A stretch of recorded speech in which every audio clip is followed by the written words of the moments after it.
The identity of the false king. What false king? It says that, the Bible says that they had it. This is the identity of the false king. The false king of kings. Should I say the false king of kings? Because Satan was the prince of this world. But the Bible is telling us that there's somebody else that's even worse than Satan. And this is what Pastor, what was his name? Les Serval, I believe. Les Summerall. He touched and he talked about this being that he had a dream about. Or maybe, I think he dreamed about him. But he also said more or less, Les Summerall was writing a book on the scarecrow. And this spirit came in and said, I am not a scarecrow. I am a Apollyon. Yeah. And Les Summerall, what did he say? He said that, for some reason, he could not finish writing the book, The Scarecrow. In other words, when he was talking about the scarecrow, he was talking about the devil. The devil was a defeated foe because Jesus demoted it. Yeshua demoted him.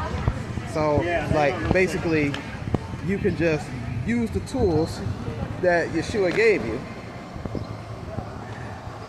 and you can rebuke the devil. But he said, this being says, I am no scarecrow. I am a Apollyon. And he said that the way he spoke it, it scared him so much. It scared him a lot. Somebody said that demons were scared of this man. But this spirit scared him. That means that this spirit, Apollyon, was someone that was worse than the devil. Someone that was him and his demons were so wicked. Like they just enjoyed wreaking havoc so much that when they were thrown out of heaven, they had to be thrown into the abyss, into the earth, to be locked away until the end time. So, and even the devil wasn't that bad. The devil has never been down there. Many people think the devil's been down to earth, but there is nothing that suggests that the devil has ever been underground or ever been to heaven. Matter of fact, Luke 16 tells us who the Lord of heaven is, and many people think it's Satan, but not according to Luke 16. It's not, because when you read that, you read about the rich man and the beggar, who both ended up going to hell.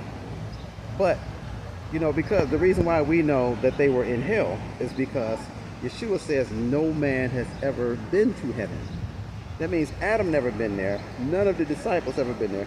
None of the people that came before had ever been there.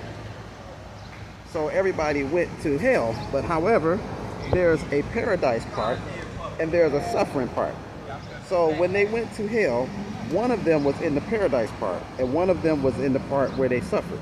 This is where the rich man was. He was suffering. He was in torment. And when he looked up, he saw Lazarus, the person that he did wrong. He was in the paradise part, and he was resting, guess where? In the bosom of Abraham. And he called out to, not the devil, he called out to Father Abraham. He said, Father Abraham, have mercy on me. If you could but send him to just dip in his finger in water and cool my tongue, for I am in torment in these flames.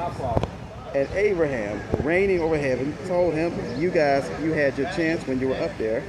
When you were up there, he was in turmoil and you were in comfort. But now that you're down here, you're in turmoil and he's in comfort. And besides, there is a fixed chasm separating us, so neither one can cross over to the other side. So what did the rich man say then? He said, well, can you send somebody to go tell my brothers this place is real? And Abraham said, they have the scriptures and they have Moses. Let them tell them. In other words, he said they have Moses and the prophets. Let them tell them. In other words, they got the scriptures.